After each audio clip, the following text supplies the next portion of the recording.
Okay, thank you everybody for joining. I know some more people are going to be coming along as we move forward, but just to get started, thanks for coming. Here's Mark Kantrowitz. He's going to be talking to us about student loans, specifically how to choose between student loans.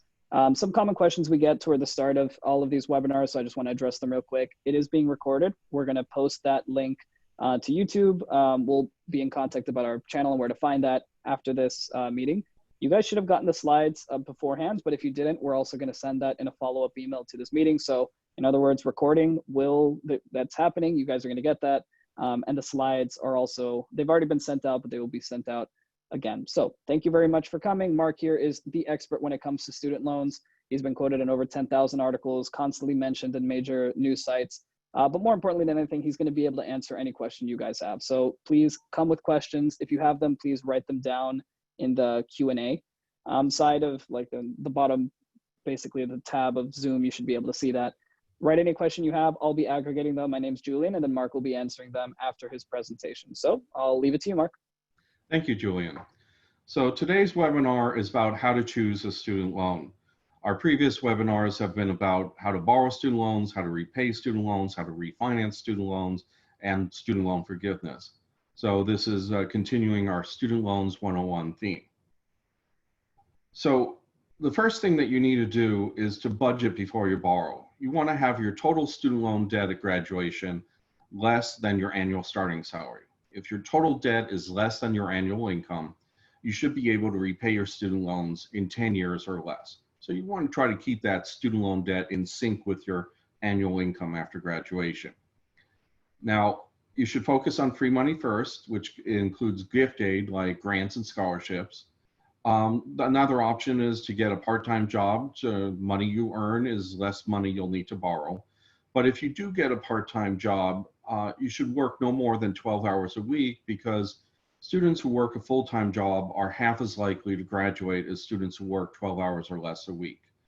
And 12 hours or less a week is the same as not working at all in terms of the impact on academic performance. And you can cut your college costs by going to a cheaper college, such as an in-state public college or a college with a no loans financial aid policy that replaces loans with grants in the financial aid package. If you're living off campus in an apartment, you can get a roommate to split your housing costs. Okay. Now, you should borrow federal first because federal student loans are cheaper, they're more available, and they have better repayment terms than private student loans.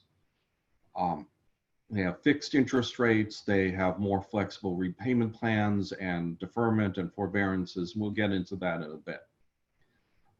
But before you borrow private student loans, if you've exhausted your federal student loan limits, you should consider getting a tuition installment plan, which is a low-cost alternative to long-term debt. With a tuition installment plan, you're making monthly payments of the college bills over 12 months or less, and there's no interest being charged, but there is an upfront fee that's typically less than $100. So that's a way, if you can afford to pay the bills, just not all at once, it makes the college bills more manageable. And before you apply for a private student loan, you should check your credit reports for any errors. You can get a free credit report once every 12-month period. However, during the coronavirus pandemic, you can get a free credit report once a week through April 2021 through that annualcreditreport.com website, which is established by the Federal Trade Commission to provide free access to credit reports. If you go through the 3 credit reporting agencies, your credit reports might not be free, but if you go through annualcreditreport.com, you can get from each of those 3 credit reporting agencies a free credit report. And to correct your any errors in your credit report, just dispute them, and the credit bureau has to confirm the accuracy or remove the derogatory information. Lenders don't have upfront pricing where you just go on their website and you can see immediately what the interest rates are going to be. They advertise a range sometimes from low to high, but not what your specific rate is going to be. So you need to shop around. Very few borrowers get that best advertised rate. Many of them get the worst, the highest advertised interest rate. You have to have an excellent credit quality to get that lowest interest rate. So the way to find out what interest rate you're going to get is to apply for several loans and see what they actually offer you, and then you can identify which one offers you the best interest rate. You need to make sure when you're comparing two different student loans that you're comparing them based on the same loan amount and the same repayment term. And some lenders will offer a lower interest rate on a loan with a 5-year term than on a 10-year term. So the interest rates will vary based on the repayment term. But it's also, if you're comparing the same interest rate on two different repayment terms, it will affect the total interest paid over the life of the loan. And in fact, the APR for the longer term loan will be lower, even though the total interest paid will be higher. As you get a longer repayment term, the monthly loan payments will be lower, but the total payments and total interest paid will be higher. Now, private student loans will base your interest rate on your credit score, and if you have a cosigner, on the credit score of your cosigner, usually based on whichever one is higher. And there's also a slight benefit to just having a cosigner, because they recognize that having two borrowers on the hook is better than just one. Now, more than 90% of private student loans for undergraduate students require a credit-worthy cosigner. So if you're going to choose to have a cosigner, choose a cosigner who has an excellent credit score, because that will reduce your interest rate. When you're comparing different loans, the cost is the most important consideration, because ultimately you're borrowing money to repay that money and pay as little as possible. And the cost is affected by the interest rates, by the fees, by the frequency of interest capitalization, by the loan discounts and rewards that are offered by the lender, and the repayment term.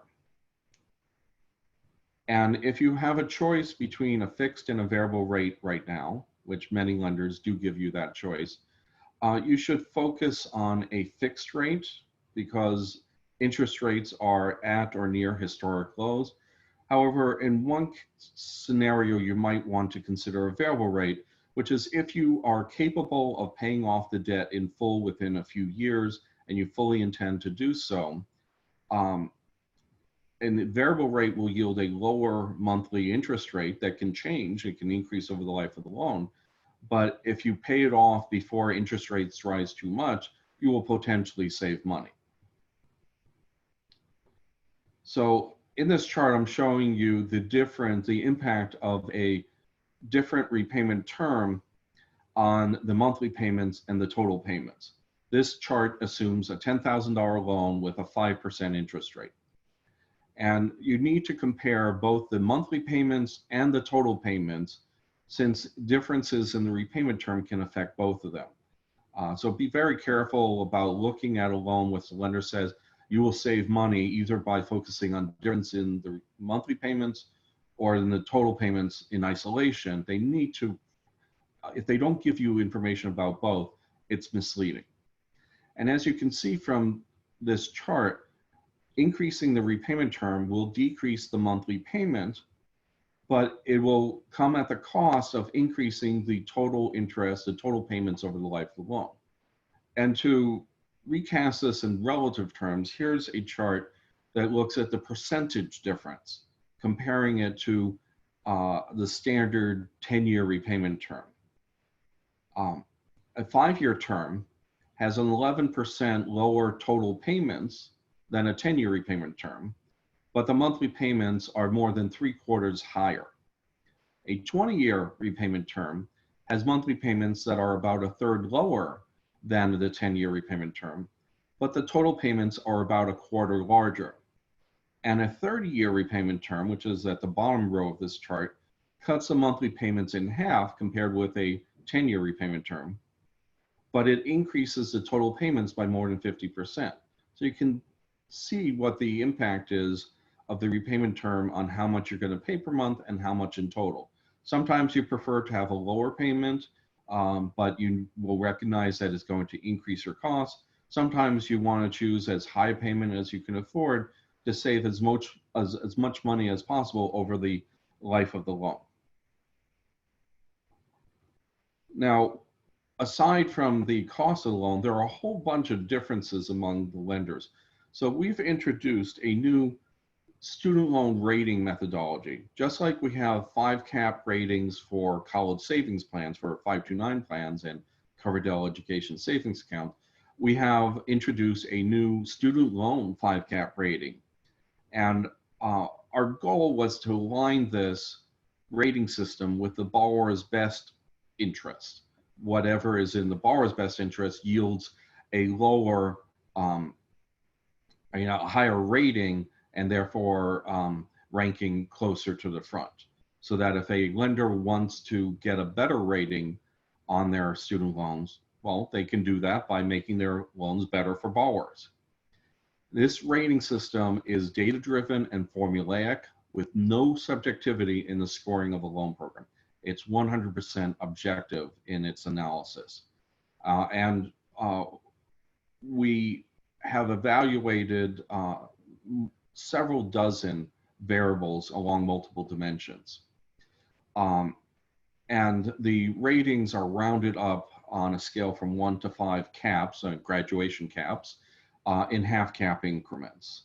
And there are as I said, if the lender wants a better rating, they need to make their loans better, and they can do that by reducing the costs, by improving the repayment options, and adding other features of benefit and interest to borrowers.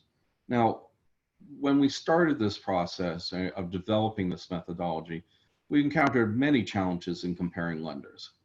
I mean, first of all, every lender has different repayment terms and different interest rates and other aspects of their student loans. Their eligibility criteria are different, their interest rates and fees are different. All the different options vary significantly from one lender to another, so we needed to find a way to standardize it. The most significant ones obviously are interest rate and fees, any discounts and rewards that reduce the cost, the repayment terms, and since many borrowers need a cosigner, what are the options for cosigner release, and flexibility in repayment options. Many lenders also throw in a variety of special features to attract borrowers, like having a free scholarship search, various rewards and discounts, and other forms of assistance to borrowers. So the first thing we did is we clustered the characteristics of a loan along 4 categories. And we broke them down into cost, availability, which includes eligibility, flexibility, which includes the repayment options, and customer service. The cost category is based on about 24 variables, including the interest rates, the fees, the capitalization frequency, in-school payment options, discounts, and rewards. The availability category is based on about 24 variables as well, including credit underwriting criteria, minimum credit score thresholds, income thresholds, maximum debt to income ratios, cosigner requirements, cosigner release options, enrollment status limitations, that's half-time versus full-time requirements, degree level limitations, year in school. Some of them only make loans to juniors and seniors, some will do it to freshmen.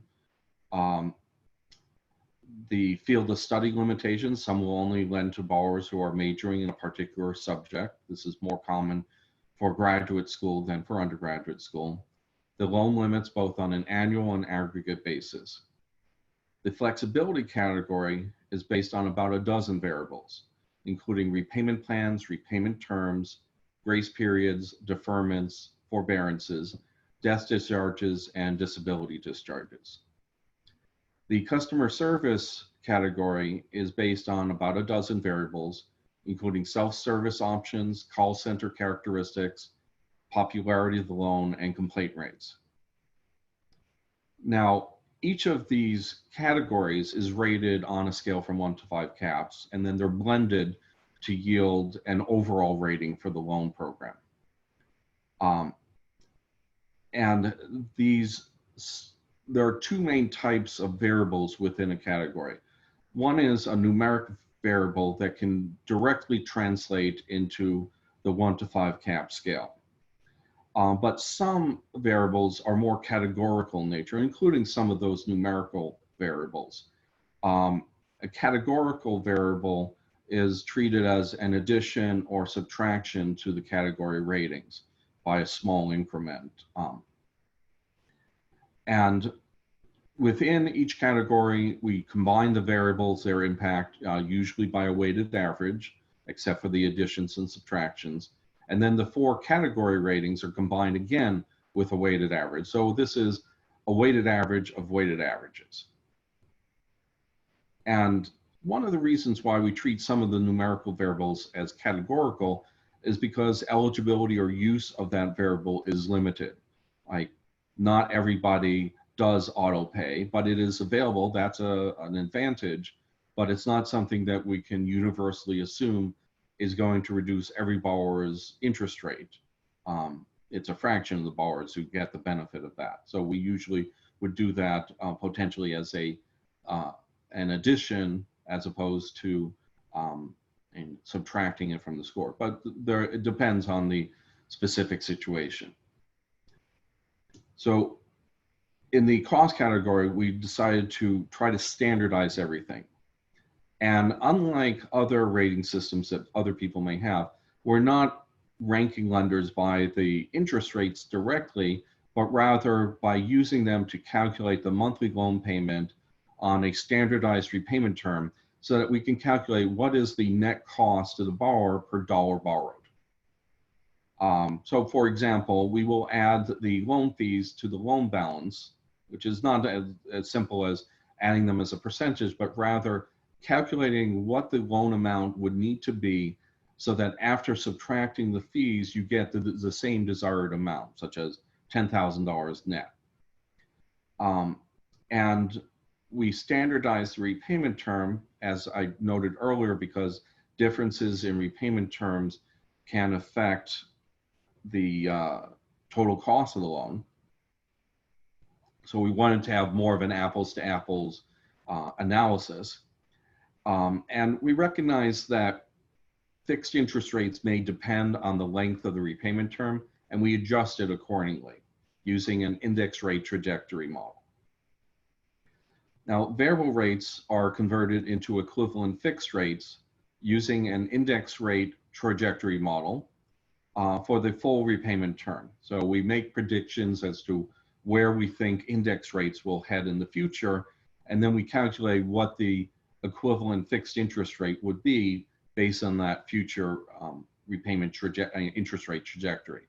And that's actually very similar to the methodology that lenders use to determine fixed interest rates. We don't use a Monte Carlo method, but we use a simplified method that yields similar results. We found that based on our design, a half cap difference in the rating for a lender corresponds to hundreds of dollars difference in the net cost per $10,000 borrowed on a 10-year repayment term. So that was, it meant that the difference, half cap difference, was meaningful to the borrower, which is what we were aiming for. Now, to calculate that overall 5 cap rating, we combine the individual category, the 4 category ratings, using a weighted average. So it's a weighted average of a set of weighted averages. And we overweight the cost category, counting it double because cost is more important than other categories for most borrowers. And when we do a sorting of the loan programs, we don't use the rounded half cap increment 5 cap scores, but rather the raw underlying 5 cap scores, and then we display the results in half cap increments. Now, we are planning to introduce the ability to personalize 5 cap ratings. So if you don't care about cost, but you care more about customer service, you'll be able to adjust those ratings. And you'll be able to do so both based on your characteristics and your preferences. So for example, some loans are only available to students in particular states, or based on citizenship, degree level, enrollment status, type of college. So we will be able to use that to filter the list. And then based on your preferences, we'll be able to prioritize among the 4 categories which ones are more important to you, and thereby give you a personalized 5-cap rating. That's under development. We expect to have it out within a few weeks. Now, we are using this to not only just have an overall rating for these student loans, but also to have best student loans in various categories. So we have it in particular variables that we've been measuring. We can identify which ones has the best there. So we like the best rewards. We can rank them, the loan programs, based on whichever one gives the better set of rewards. If there's a tie, we will rate it using the overall ratings. That's the way we're doing it. So we have some of the variables that we use in this manner by the subscores include best rewards, best for borrowers with a cosigner and without a cosigner. With a cosigner, it's based on cosigner release options, flexible repayment plans, deferments and forbearances, quality of customer service. Some people just want to dig into that particular, drive down into that particular variable. Some people just care what's the interest rate. So we have one that sorts by that. And another one sorts, just looks at the loan programs that are from a lender that is a bank as opposed to a non-bank financial institution. And we use that for sorting. Now we have already the ratings for private undergraduate student loans. In the next week or 2, we will be releasing for parent loans and graduate student loans. And later this year, we're going to do a similar rating for refinance. So here's a screen snapshot of sample 5-cap ratings. This is taken directly off of our website. Now, this is not in order of the ratings. You can see there's a little up arrow next to variable APR in the heading. That means we're sorting by variable APR. If you wanted to sort by ratings, which is the default setting, you would click on R rating and it would sort by that variable. If you click twice, it'll sort in the other direction. So if you want to look at the lender that has the worst rating, you could do so. And so each of those headings lets you sort by that heading. So lender will sort alphabetically from A to Z and Z to A. Fixed APR is based on the low end of the range. Variable APR is again based on the low end of the APR range. Repayment term is based on the shortest repayment term. And our rating is based on the raw scores that underlie the half-cap increments that are shown. So let's talk about what these 5-cap ratings mean. A 5 is considered to be excellent. It's a loan program that we really didn't have any major issues with in terms of the impact of the individual variables on the overall rating. So it's one that is low cost. Most people are eligible for it. Has a lot of flexibility in the repayment options. Has loan discounts and other rewards, and the strong customer service. Like, one aspect of customer service is, do they have evening and weekend hours or just 9 to 5?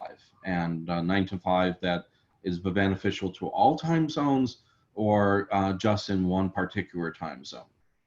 And so generally, if a loan has a 5, there are few, if any, weaknesses. And right now, none of the lenders got a 5. There were some 4.5s, but no 5s. A 4 is a good loan program. It has a lot of good benefits, a lot of positivity in it. There may be a few weaknesses, but those weaknesses may be balanced out by strengths, or maybe the weaknesses aren't as significant. A 3 is a fair loan program, and there are some benefits to that loan program, but there are significant limitations or concerns that borrowers need to focus on and consider. It may not apply to you, but you need to pay more attention to them. 2 is a loan program that's pretty weak. It may work for people who fit a particular narrow target profile for that loan, but on a broad basis, it isn't as good a loan program. And you need to pay attention completely when looking at it to read their terms thoroughly to make sure it's the right loan program for you. And then a one cap rating is basically, we don't recommend them. They have so many problems, and they're costly. The repayment terms are extremely limited. Not everybody is eligible for it. The customer service is inferior, and other problems that basically mean that you should stay away from that lender. Changes are necessary before a lender with a 1 cap should be a serious consideration for most borrowers. So now we're going to open up to questions. I should note that we just released a student loan section of savingforcollege.com at savingforcollege.com/student-loans. We have published our 500th student loan article. We've been writing these student loan articles for the last 3 years, and we just hit the 500 mark. So there's a lot of content on savingforcollege.com on student loans, not just 529 plans. And we're also developing content about the FAFSA and scholarships, tax benefits, and we're aiming to be comprehensive in our coverage of all aspects, not just of saving for college, but of paying for college. Awesome. Thanks so much, Mark. So as he said, we're going to move into the Q&A period. I know we have a lot of questions on the queue. I'm going to start with the ones that we've gotten so far and move on to the ones we have there if we have time. So beginning with one of the first ones we had, someone asked that they have basically saved in a 529 plan half the cost of 4-year med school. So their question is, should they pay 100% of that cost with the 529 first, take a loan first, split the 529 into 4 years? What would you recommend? So generally, there's a trade-off between college savings, the education tax benefits, and student loans. So first, let's consider college savings versus the education tax benefits, which for an undergraduate student is generally going to be the American Opportunity Tax Credit. For a graduate student who has already exhausted the 4 years of American Opportunity Tax Credit, it's going to be the Lifetime Learning Tax Credit. The American Opportunity Tax Credit is based on $4,000 of tuition and textbook expenses. The Lifetime Learning Tax Credit is based on $10,000 of tuition and textbook expenses. Generally speaking, the tax credit that you get from the American Opportunity Tax Credit is worth more than a tax-free distribution from a 529 plan. With the Lifetime Learning Tax Credit, it's still the case that it's usually going to be worth more to take advantage of that tax credit. So what I generally recommend is that you carve out $4,000 of tuition and textbook expenses as an undergraduate student before using 529 plan money to fill in the gap. Because that tax credit is worth up to $2,500 off of your taxes, taxes of the parent, in the case of the American Opportunity Tax Credit, the student in the case of the Lifetime Learning Tax Credit, and that can save you a significant amount of money. Then let's consider student loans. Student loans not have annual limits in addition to aggregate limits. The main exception is the Grad Plus loan and the Parent Plus loans, which are up to the full cost of education. But the student loans, the Federal Direct Stafford loans, do have annual limits. And you may need to use that if you feel only saved, as this question asks, half of the cost, and the American Opportunity Tax Credit doesn't take up the full difference, you're going to have to borrow.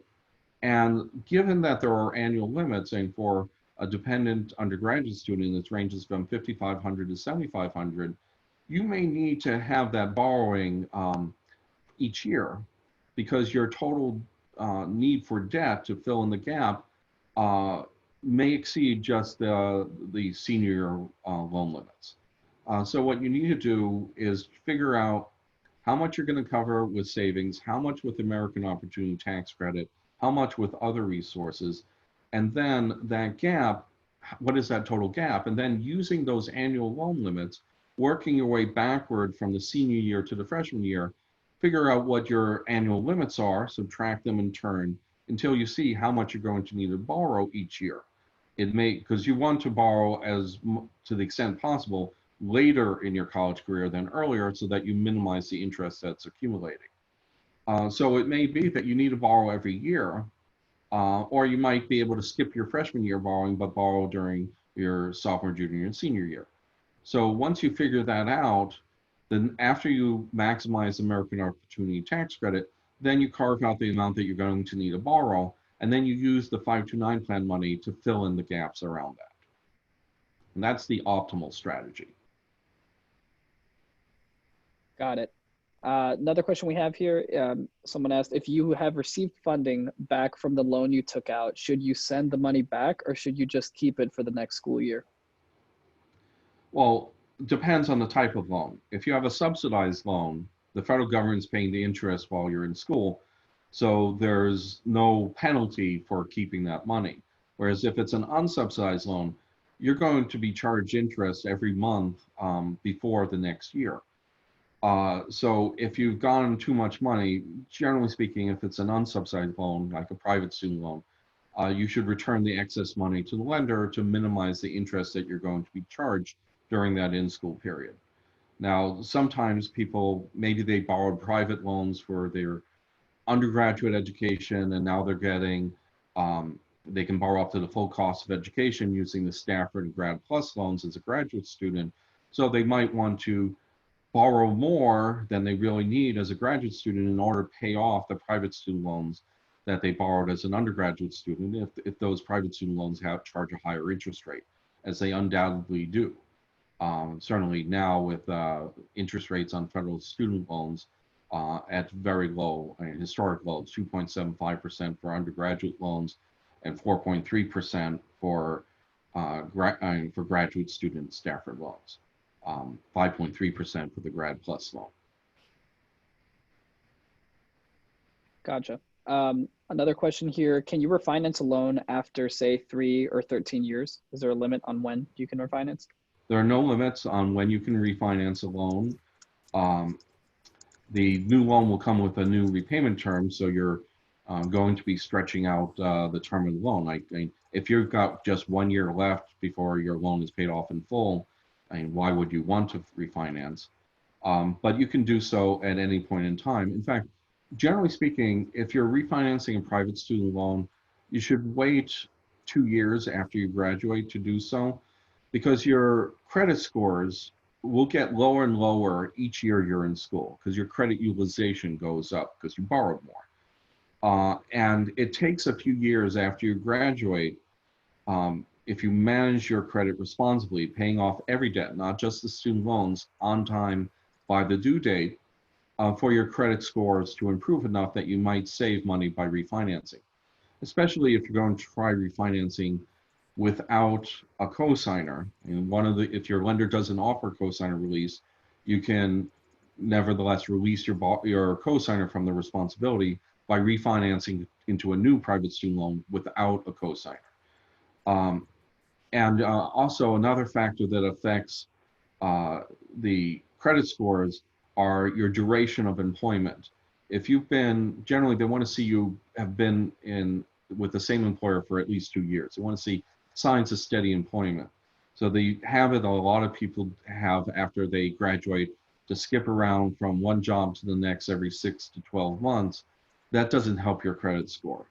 And then finally, they want to see that you have a good solid salary and that your debt to income ratio, the percentage of your monthly income that goes to repaying student loans is lower, so that because your income is higher, so that you can clearly afford to repay the student loans. Sounds good. And then another question. I am a parent. We have taken car loans, mortgages, HELOC, etc. What are some of the key differences between these loans and student loans? Okay, so repayment terms can vary. So an auto loan might be 3, 5, or 7 years. Generally speaking, you don't want to be in a 7-year loan because the depreciation is faster, and so you may be underwater on that loan. Mortgages traditionally are 30-year loans, but there is a trend towards 15-year loans because having a shorter repayment term saves you money, lower interest paid over the life of the loan, and the interest rate may be slightly lower. There are also what are called ARMs, adjustable rate mortgages, which are fixed for a period of time, and then the interest rate can go up, kind of a hybrid between a fixed and a variable rate loan. Um, the mortgages and auto loans are secured loans where if you default, they can repossess um, your automobile or foreclose on your home. So you don't want to default on them because you can lose the home or the car. Whereas student loans are unsecured and they can't repossess your education. Um, Interest rates on student loans may be lower than on personal loans and credit card debt. On a mortgage, you may be able to get a lower rate if you have excellent credit because it is a secured loan and the lender has recourse if you default on the loan. Um, Student loans, the federal student loans are made for the federal direct Stafford loan without regard to the borrower's credit. The Grad Plus and Parent Plus loans do involve a credit check, but it's a very modest one. It doesn't involve credit scores or debt to income ratios. It's simply looking for evidence of financial difficulty, severe financial difficulty within the last 5 years, like bankruptcy, discharge, foreclosure, repossession, tax lien, wage garnishment, or a serious delinquency. Um, but Diana, the primary consideration is going to be which of them is cheaper for you. Right, right. Somebody else asked, what would you advise is the best loan for paying for apartments or off-campus housing? Right. So before I get into that, another key difference with credit card is the credit card, the monthly payment is going to be a percentage of the outstanding balance, whereas with student loans, mortgages, and auto loans, it tends to be a level, it's the same payment every month. So with regard to paying for room and board and off-campus apartment, federal student loans can be used to pay for that. Federal student loans are available, including parent loans, are available up to the full cost of education for anything that's in the cost of attendance. There may be lower annual limits, but eligible expenses is anything in the official cost of attendance. And the cost of attendance, which may also be called a student budget, includes tuition fees, book supplies and equipment, room and board, transportation to and from school, and miscellaneous personal expenses, as well as optionally special needs expenses and dependent care costs. So you can use federal student loans for room and board, and also for most private student loans allow it to be used for room and board as well. And there are limits. Every dollar you borrow is going to have to be repaid, usually with interest. In fact, every dollar you borrow will cost about $2 by the time you repay the debt, given the interest that accumulates during the in-school period, any loan fees, and the typical repayment terms that borrowers choose. So if you can pay with cash instead of debt, that's good for you, because think of it as, would you rent that apartment if it costs you twice as much? Would you buy that gadget or eat out at that restaurant if you were paying double? And when you think of it that way, you become more cautious in how you spend student loan money to cover various expenses. But you may have no choice, in which case you can use federal and private student loans to pay for those costs. Got it, got it. Another question. For a student starting college in August, when should we need to have the loan secured by? When should we start the process, i.e. for the plus loans as well? Right, so the loans will be dispersed at the start of the semester, and it can be up to 30 days before, but there are limits to what they can do to refund the money. First year undergraduate students at some colleges, there will be an automatic 30-day delay before the loan are dispersed. If the college has a high default rate. Um, with private student loans, borrowers generally start looking for private student loans over the summer months, so June, July, and August, mostly July and August.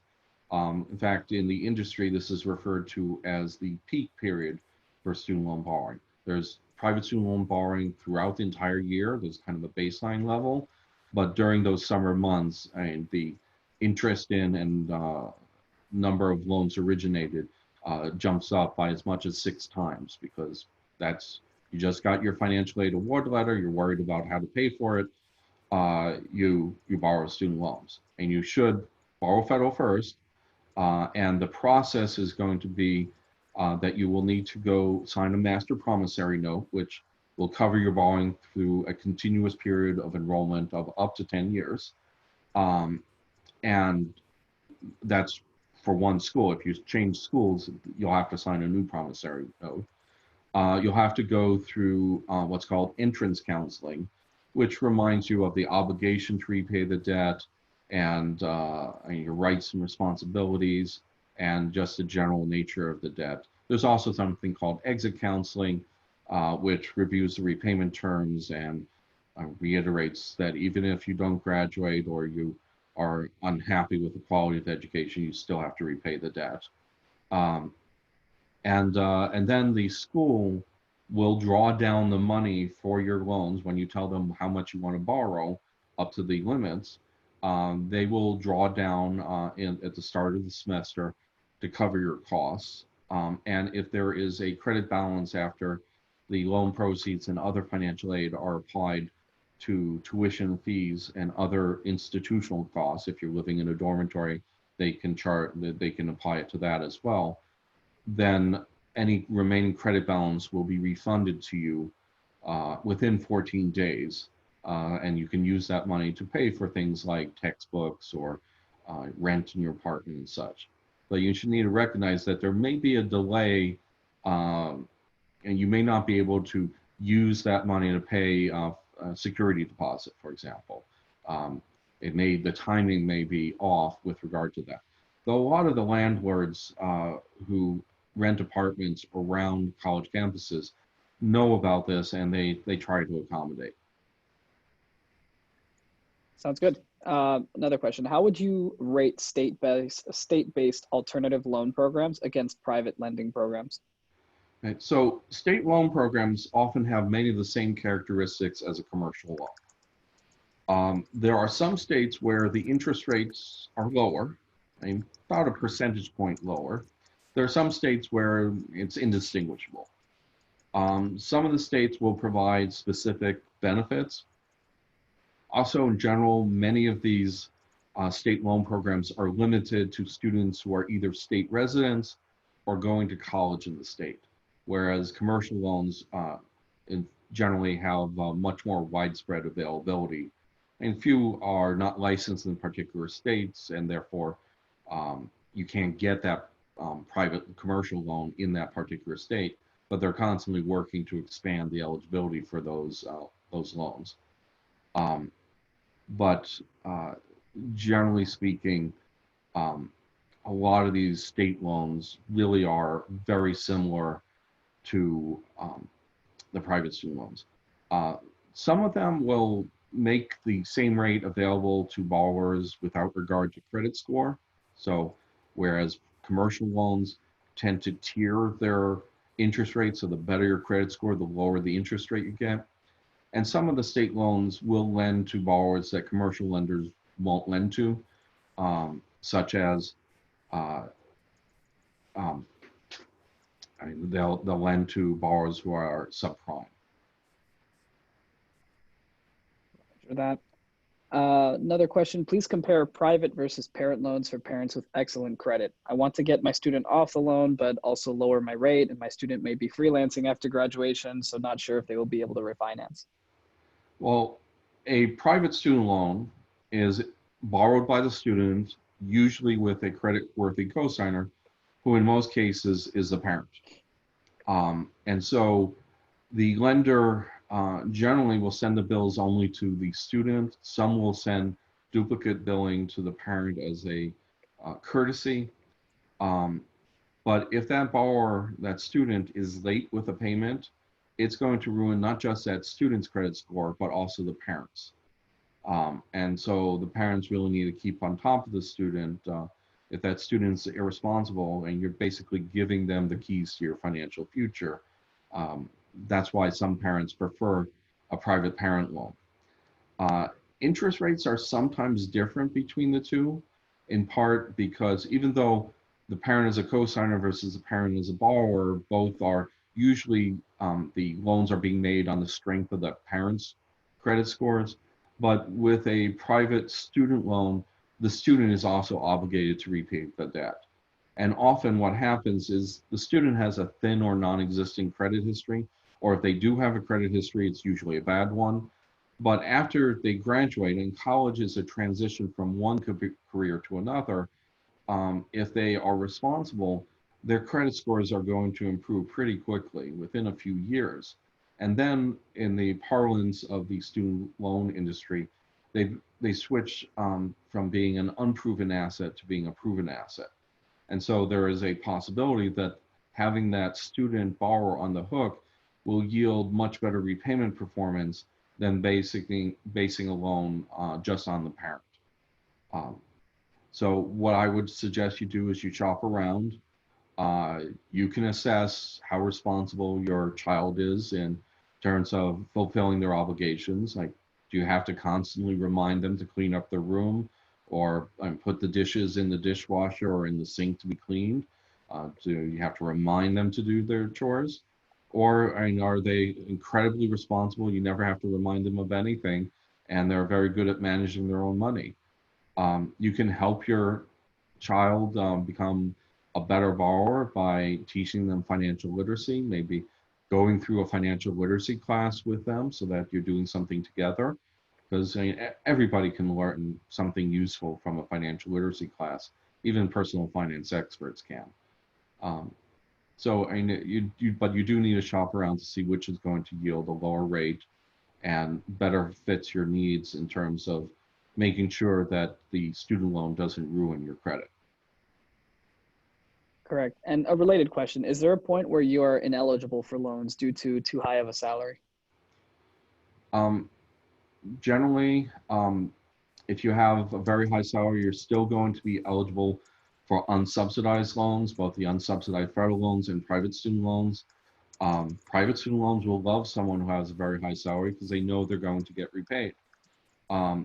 With regard to subsidized federal student loans, those are based on financial need. So if you're a very wealthy individual, you're not going to get the subsidized student loans.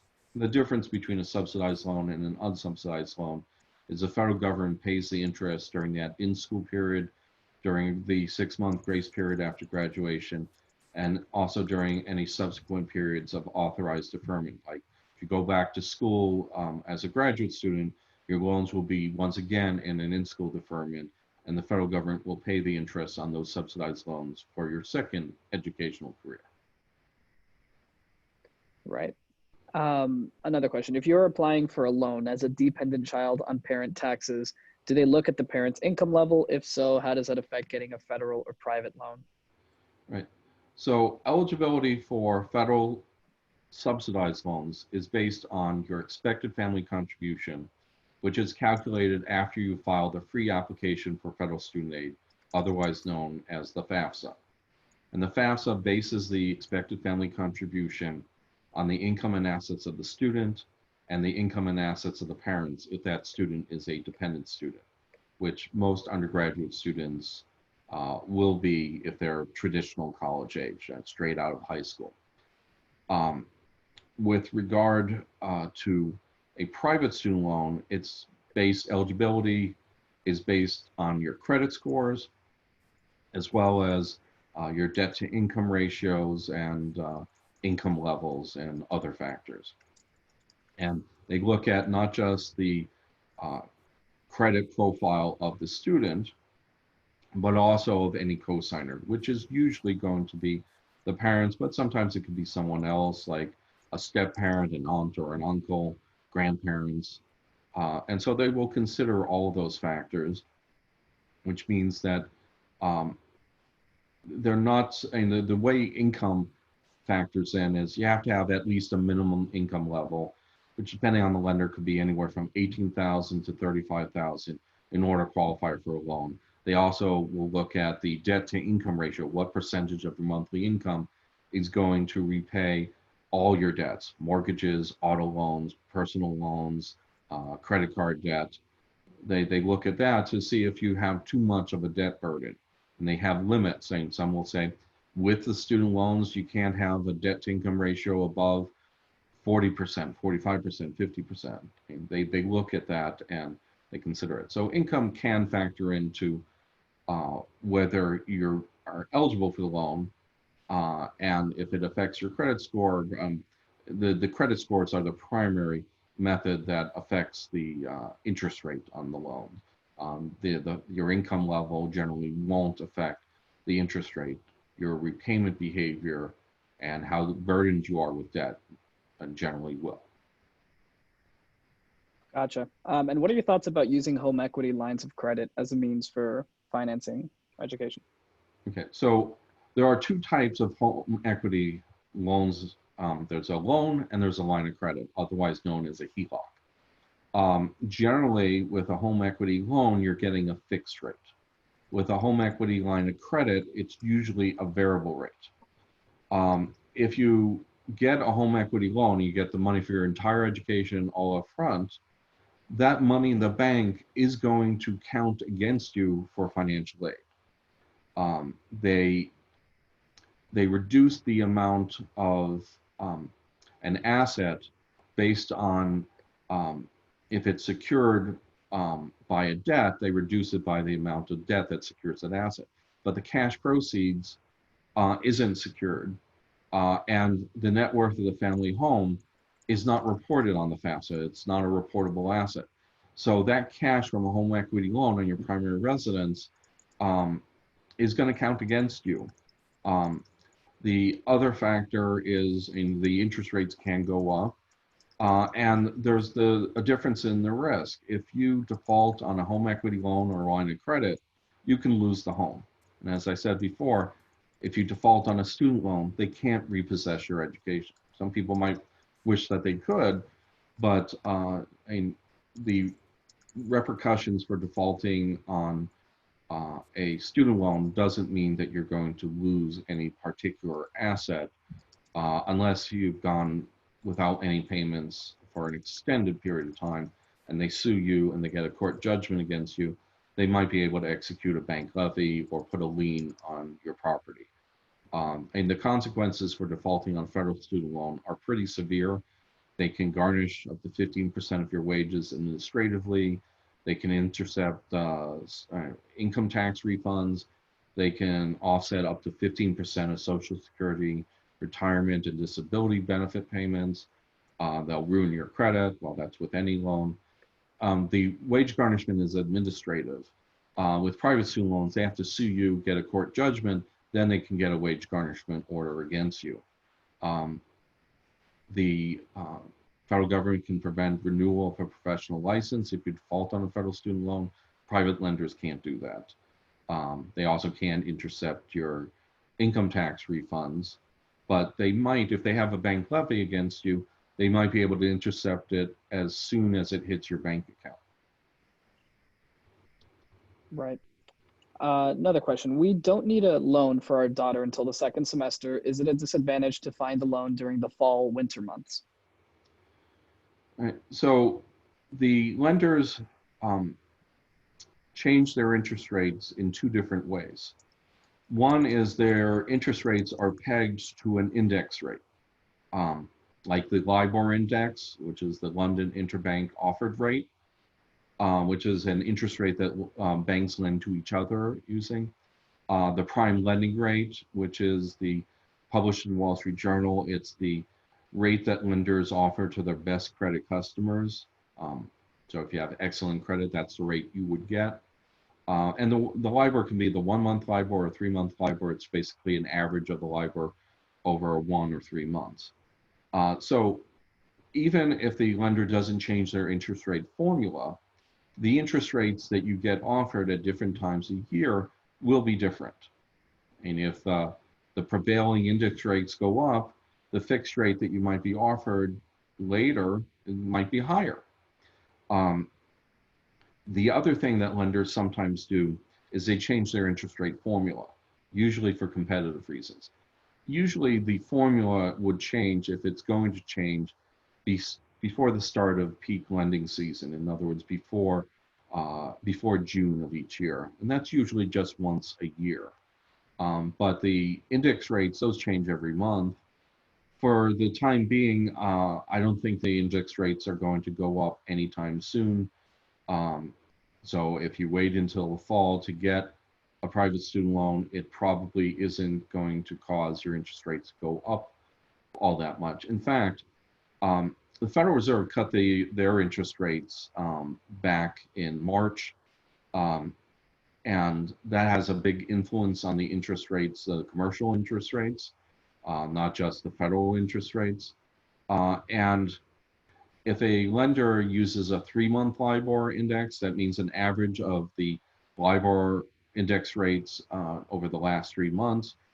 Well, you have April, May, June. So I would expect lenders that are based on the 3 month LIBOR to fully phase in the effects of that change in interest rates from the Federal Reserve in July. And that's partly why, and because of the timing of the FOMC meetings, the Federal Reserve Board meetings, I mean, that's why, one of the reasons why we usually see, if there is a change in interest rates, it usually will be fully reflected by the lenders in July and August. Gotcha. Another question here. So we have 3 students attending college this fall. We'll be borrowing for each of them. If we use a private lender, does it matter in which order we apply for these loans if the amounts are different? Should they start with the lower amount first and then increasingly the higher amounts, or vice versa? Basically wondering if each of these applications are going to hit their credit score differently, and maybe they get a higher interest rate for wanting a bigger loan or a smaller loan later. Well, the amount of the loan probably won't affect your credit score by all that much. Having 3 separate hard inquiries, each will be treated differently. Normally, if you do shopping around behavior, the lender, the credit bureaus will recognize that, and they'll treat, if you apply for 5 loans in a 1 or 2 week period, they're going to treat that as 1 hit to your credit score instead of 5 hits to your credit score. But since you're borrowing for different people, so the title of the loan, the borrower co-signed by you, is going to be different. That will be treated as separate hits to your credit score. And if you're borrowing, and you should be borrowing federal first, those will not have as much of an impact on your credit score. One strategy you might want to explore is if you're borrowing parent loans, and you could borrow 1 parent loan for 1 school and use your cash that you have for the others, if you have cash, if you've saved in a 529 plan. But I wouldn't be too concerned if you need to borrow 3 loans and what order you do them in. It's not going to make much of a difference. Gotcha. And then another question. In the fall, I will be in graduate school part-time. My youngest child, undergrad full-time, and oldest child, part-time undergrad. The only one we are looking for a loan is the youngest child. Does it help that 2 of our family members are going to college part-time? Okay, so on the FAFSA, you're going to report your family size and total number of family members, as well as the number of children in college. And as long as they're enrolled on at least a half-time basis. that number of children in college will have a big impact on your eligibility for need-based financial aid for both children. Essentially, the FAFSA is focused on cash flow, and just because you have 2 children in college doesn't mean you have twice as much money available. Parents are a different situation. A long time ago, in 1992 and before, they used to automatically consider a parent enrolled in college as part of that number in college figure. But it was abused. I mean, people with PhDs going back to school to get a certificate when they didn't really need it, but they were doing so to get more financial aid for their children. So Congress in 1992, in the Higher Education Amendments of 1992, they eliminated the ability of parents to qualify for that, instead making it what's called a professional judgment item, where the college financial aid administrator can review your appeal for more financial aid and make a determination as to whether and how to adjust financial aid eligibility based on a parent who's genuinely enrolled in college. The first thing they're going to want to do is see proof that you are really enrolled in college, such as paid bursar bills, not just a registration. And they may even talk to the financial aid administrator at the other college to just confirm that everything's on the up and up. Then there are 2 different approaches if they think that they should make an adjustment that they'll use. One is to simply increment the number in college figure to count the parents. That generally provides more of a financial benefit to the family. The other method is to subtract the actual amounts paid by that parent for their education from the parent's income. Many colleges will do that. And so that will then yield a new EFC, which affects your determination of financial need, which then affects the amount of financial aid that you receive. And that can be increasing the amount of loans. It could also be increasing the amount of grants. Cool. Okay. Sorry, and by the way, it leads to this phenomenon where the student may have a different EFC than the parent, because the student is counting just siblings who are in college, unless you successfully appeal for an adjustment to the FAFSA, whereas the parent gets to count themselves and their children in the number in college. Gotcha. Thanks a lot, Mark. I was just saying before, sorry, everyone, I know there are a lot of questions in the queue. Mark is actually going to be answering all of these questions through articles that we post on our website. We're also going to be unveiling new ranking and review pages for undergraduate lenders, grad school lenders, parent loans, even for federal loans. So stay on tuned for that. You guys are all subscribed to our email list for having registered to this webinar. And we're going to be having other webinars that go over things that we've already covered in prior webinars, but for people who have missed that information. So basics on student loan borrowings, basics on student loan repayments, refinancing, all of that. We'll give you more information via email. And Mark, do you have any final words for the audience? Just it's going to take me a few weeks to write up the answers to all the questions. I'm still working on the answers to questions about loan forgiveness, but we've already started publishing some of those answers as new articles on our website. It yields, and having your questions helps us write articles that are focused on what you're most interested in. Great. Thanks, everybody. Have a great Wednesday.